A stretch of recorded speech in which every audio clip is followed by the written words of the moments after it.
admission to the castle. I mean, he started in 1920 and started charging it for admission in 1923. So people weren't going to come at nighttime and see this thing. They had to come during the day. So not only did he work hard at night building this thing, he worked hard at day taking care of the tourists and making a living. So entertaining tourists during the day, that's how he made his living. That's why he built this thing at nighttime, okay? Now, the perfect holes. Some say, well, this would have to be done with a special laser-guided drill. No, there's other ways to make a hole. There's making a hole, and then there's finishing a hole. You can make a hole with a drill, okay? And a drill is going to walk. It's going to wander. It's not going to create a perfectly round hole. How do you create a perfectly round hole? You bore it, establishing a centerline point, and then having the boring tool go in a radius or a circle, a diameter, and then feed it down and gently remove material on the outside of the hole, and that creates a very straight, very round, very accurate bore. Maybe a laser-guided drill would have been needed if you had to drill the hole, but if you drilled it and then bored it, that would make a very, very accurate hole. And again, Leedskalnin was very handy, very mechanical. He worked with his buddy, Mr. Irwin, on different theories. Okay? Now, how did he make that door with just a 1/4 inch on each side? How would you cut a piece of rock so precise that it would fit into a slot? A 1/4 inch on each side. Well, that would be a very, very difficult achievement, or task, I should say, to achieve that. For instance, not only would you have to cut the rock exactly, but you'd have to have that hole exactly in the middle. And he didn't have those types of tools. But what if you did this? What if you cut the rock and then drilled the hole kind of in the middle, pretty close to being in the middle, okay? And then balanced it. And then took a little off one end, a little off the other end, and just took a little bit off the ends until that thing became balanced. That is certainly doable. And you keep removing stuff until it's perfectly balanced, okay? Then you build the walls around the gate. You build the outside of the gate around the inside of the gate. So it's not such a mystery if you think about it that way. Building the walls and then the gate, that's hard. Building the gate and then the walls, not so much. Now, normally you wouldn't do it that way because it takes so much time. Like 20 years. He had all kinds of time, okay? So my theory on the Coral Castle. Edward Leedskalnin was a sharp, smart, hard-working man, and he was actually entertainer, who built a marvelous structure and earned a living promoting it.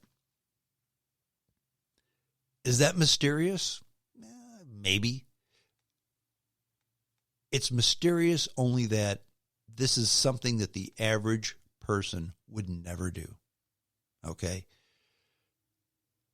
If you envision spending 16, 17, 18 hours a day building this thing at night and entertaining guests during the day, it's very possible. It's very doable.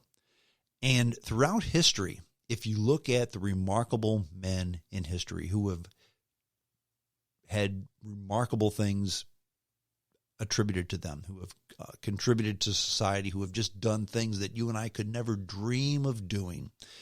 I just finished a book on Thomas Edison. He was certainly one of those. Modern day, Elon Musk is another one. First of all, you've got to be very educated. And by educated, I don't mean been to school. Thomas Edison, I don't think he ever finished 5th grade. Okay. but he learned through books. He read and read and read. Elon Musk, sure, he went to college, but he doesn't have a doctorate degree in anything. He went to college and did his thing and basically learned himself. But what Elon Musk, Thomas Edison, and Edward Leedskalnin all had in common is that they put tons of time and effort into one task. What's the old adage? In theory, you can become an expert at anything if you put enough time into it. And some of the numbers I've heard is that if you put 1,000 hours into something, you can be proficient at it. If you put 10,000 hours into something, you can become an expert.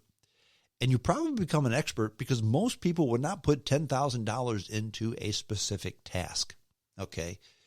Because you figure, well, you work 8 hours a day, 5 days a week, take 8 hours times 5 days, that's 40 hours a week, times 50 weeks a year. What is that? 2,000 hours, okay? Is that right? 2,000? 40 times 50? Yeah, 2,000 hours, okay? So to become pretty good at something, you got to do it constantly for 6 months. To be an expert at it, you got to do it consistently for what? Quick, do the math. 5 years? Unless you work more than 40-hour week. What if you worked an 80-hour week? You become good at it in 3 months. You become proficient at it in 2.5 years.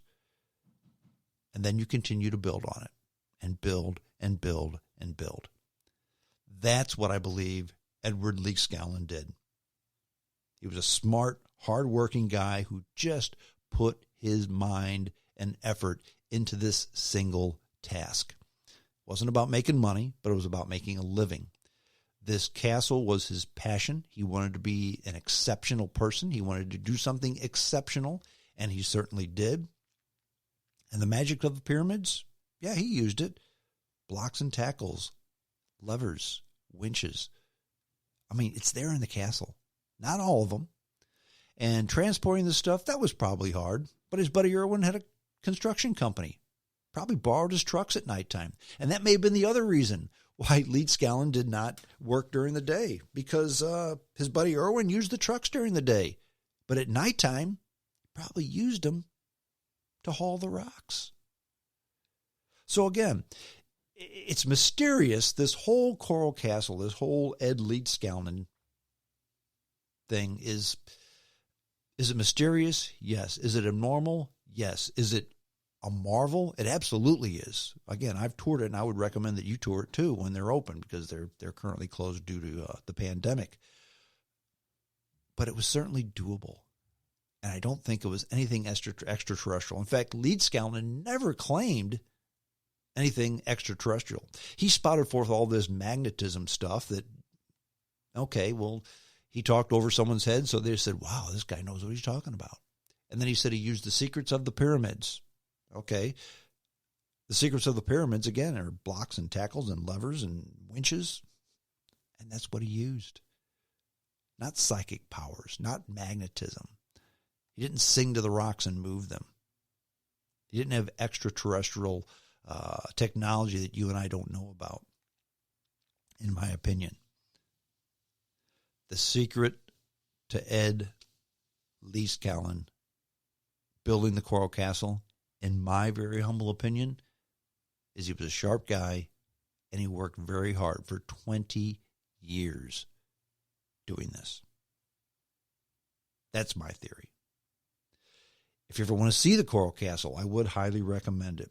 In fact, the Coral Castle Museum is open to visitors 7 days a week, from 9 in the morning till 6 at night, Sunday through Thursday, and 9 to 7 on Friday and Saturday.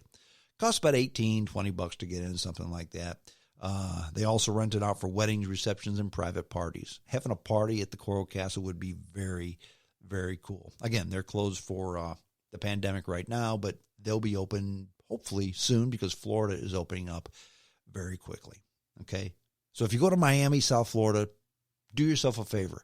Check out the Coral Castle in Homestead, Florida. Well, that's it. We're done. Hope you enjoyed the podcast. JamesStrongShow@hotmail.com. That's the email address. If you want to get the podcast the easiest way, send me an email with your email address. I'll put you on the mailing list. I send a link to the podcast each and every time it drops. Okay? Until next time, this is James Strong saying adios.